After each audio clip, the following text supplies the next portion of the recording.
Hello and welcome to Follow Everton.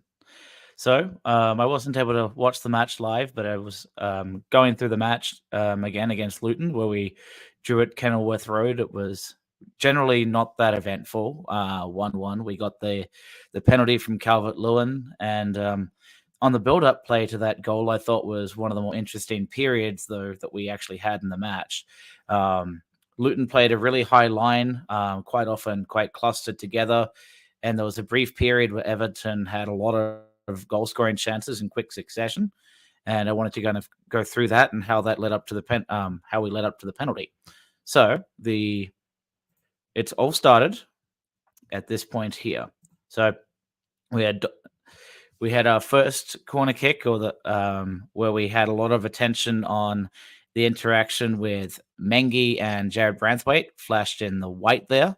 A lot of the corner kicks at this period, Luton had a lot of players in the front post.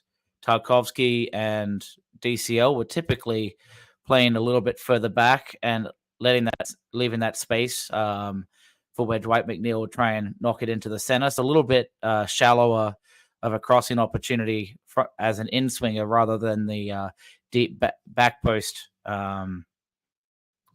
swingers we expect. So this one swinging out away from the box. There was a lot of space in that middle spot, and we kept going to that same position. But Branthwaite was getting manhandled, and there's a fine line when it comes to how much you can, even if you're looking at the ball, how much you can hold the player. And at this moment here, when Dwight McNeil makes this corner right around 18 minutes, he was held, but it was just on the fine line of acceptable from the referee that it was tussling. But on the next slide here, a couple seconds later, you can also see Branthwaite has a hand on Mengi as well, right when Colton Morris there in the orange and red spot wins the ball out. So again, pretty competitive there. Colton Morris actually won a lot of headers. So right after this, the ball came out and was cleared, and it ended up with Jack Harrison. So I think this is a interesting moment. We talk about how he isn't as involved or doesn't have the goal involvements, but he had some really clever overlapping runs with James Garner and Ben Godfrey on the right-hand side that actually kind of set up Dwight McNeil's dangerous cross a little bit later. So what had happened here is the head was right around the halfway line. Jack Harrison had received the ball and had knocked it to James Garner, and then he makes a darting run behind James Garner, which ends up pulling Chong. Colton Morris is going toward James Garner. And what was also really interesting at this point, Ben Godfrey had stayed high, very much like how Branthwaite has been doing after these set plays. We're trying to keep a lot of big bodies in the box. So Ben Godfrey stayed up high. And at this moment, knowing that we're trying to pull players from Luton out of position, he's also making a run from the 18-yard box right behind Morris to try and pull some more players. And of course, Tarkowski is quite free in the middle of the pitch to basically move the ball out. Branthwaite's starting to go back into the center half position at this point. But even as you're looking at this, look how many Luton players are bunched up, not really marking anyone on a similar line. You see, 6, 7, 8, 9 players basically watching out for Abdoulaye Doucouré, Ben Godfrey, Dominic Calvert-Lewin, and Branthwaite, who's getting out of the way. So very clustered and a very high line. At this point, you're seeing them also lined up on the 18-yard box. So a lot of space in behind. So what this was kind of leading to was the overlapping run from Harrison, bringing both Chong and Morris out. And then there was a nice interchange at this period where we had James Tarkowski will receive it and does some little triangles. The triangle here was showing just how much space Everton were provided by how Luton were playing that line and letting them have the ball. But really, James Garner at this point interacts and does a few 1-2s and triangles back in like the old Moyes days. But in this case, it was Tarkowski, Ben Godfrey really confident doing one-touch passing with James Garner. And then what we end up doing, there's a bit of a time lag here because the replay showed it better. So basically the next transition, we had James Tarkowski knock it to Branthwaite, who would walk back into that center half position and did a quick switch of play to Dwight McNeil. Now, he was very free on the far side. And again, we're talking, I forget if it was Osho at this point, keeping that line where it is, but we have a high line, but they're still a little bit even further up than the 18-yard box. So again, providing a lot of space. DCL kind of left unmarked on the back post. No one really keeping an eye on him. Jack Harrison and James Garner, if they wanted to make a dart-in run on the back post, Colton Morris has got a lot to deal with. But in this case, we have Jared Branthwaite doing a quick crossover, and Dwight McNeil, by now not being the central attacking roving number 10, is exposing Luton's kind of very compact defensive line. So the next position here that we'll see, he takes him on and then makes a quick and early cross. So he's crossing where we see that white circle. We see Jack Harrison now on the back post.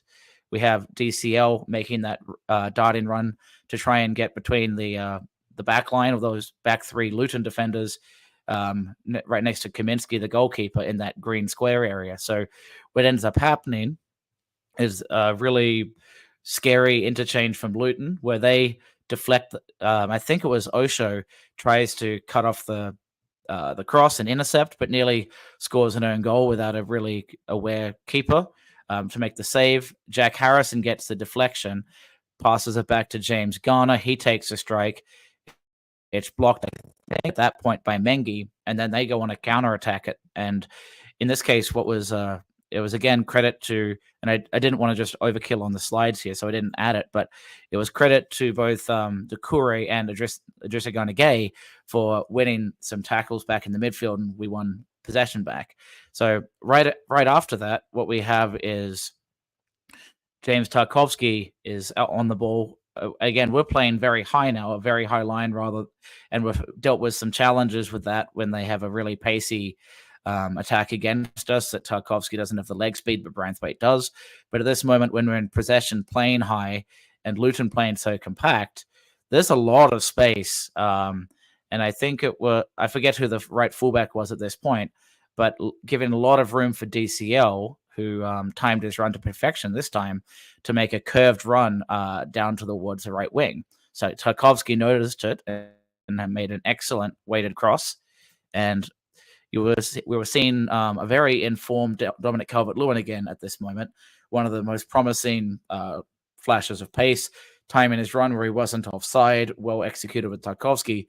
He's well behind the back line for Luton, who are now in emergency mode, trying to run back into that green space for Dominic Calvert-Lewin. The second he can slow down, receive the ball, and knock it in, he's hoping for Dwight McNeil to get there. It's a long run for him, but he definitely gives it a go. So then DCL tries to knock it over, but we have, I think, Mengi's chasing him down, and so Osho and Burke, the other two centre halves, are blocking that space. But because they're so busy running, they don't even know where McNeil is. So I've done that little flag where you can show the player moving. Where he actually is, McNeil is in the left of the two white boxes, but for all Burke knows, he's actually a lot closer right behind him, and maybe he's right on his tail where that little that white box is, a little bit further right. So he has to, just to play it safe, knock it back at a bounce, because you also see a keeper who's now out of position, and if it's an easy tap in if McNeil is there. So then what we have is the corner kick that led to the goal. So a little bit later on, we now have the next corner. So again, we have Jared Branthwaite that we have flagged here in the white. So we have a lot of Everton players occupying that same spot, giving that space right between where we have Ross Barkley and I think it might be Alfie Doughty, kind of by the front post. Similar line with where Chong is. There's a whole lot of space in there for both Tarkowski and DCL to make that run. But again, Mengi is already hand on hips with Branthwaite, but he didn't really want to get covered up and wrapped up again. But it was a very similar scenario. But this time, the contact was a little bit more obvious, I suppose, and VAR picked it up. So what I show here was a little caption of the contact when Branthwaite's trying to make the turn. he's been manhandled, and in this he runs into the leg of Mengi and falls over after basically being held for the last 3 seconds trying to move on. Because it's one thing to hold someone, and it's another thing to say, well, you're not getting past me while I hold you. Branthwaite went to ground, and we won the consequent penalty from it. DCL, in that case, was able to score. He typically goes to that left-hand side every time and adjusted last second to go to the middle, and the Luton keeper, unlucky for them, but good for us, just got his foot to it, but it was a goal for Everton. So I think it was not an overtly exciting match for a lot of it, very intense, but that little snippet there I thought was really interesting, showing how we have Luton, Everton weren't breaking through the entire time, but at that brief period, we really exposed them for having their high line, and they were really bunched up. Everton were able to switch the play quite effectively. We had Jack Harrison doing overlapping runs, and we were having a really good pass and triangle system between Ben Godfrey, James Garner, and Harrison on that right. Branthwaite was a menace in the box again. He has been doing that for the last few weeks, and we hope he keeps it up.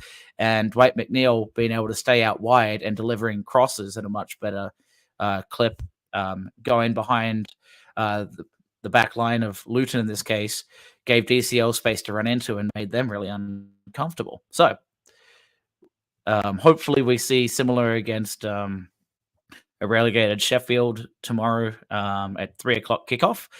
There's a good chance we'll see it'll be a much tougher to break them down. They'll probably play low block, but we'll see how it goes, because that high line is probably giving Luton some of the troubles they've had this year. But I think well done to Everton for starting to show ways to break down teams.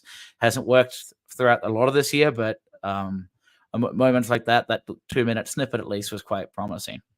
So thank you everyone for listening. And similar to a lot of my recorded videos, they're pre-recorded, so I will when it does go live, I'll be commenting in the YouTube chat. So if you have any comments or feedback, let me know. And if there's other things you'd like to see from the Luton match, feel free to add that in the comments. It wasn't an overtly exciting match. It was 1-1. It was last Friday.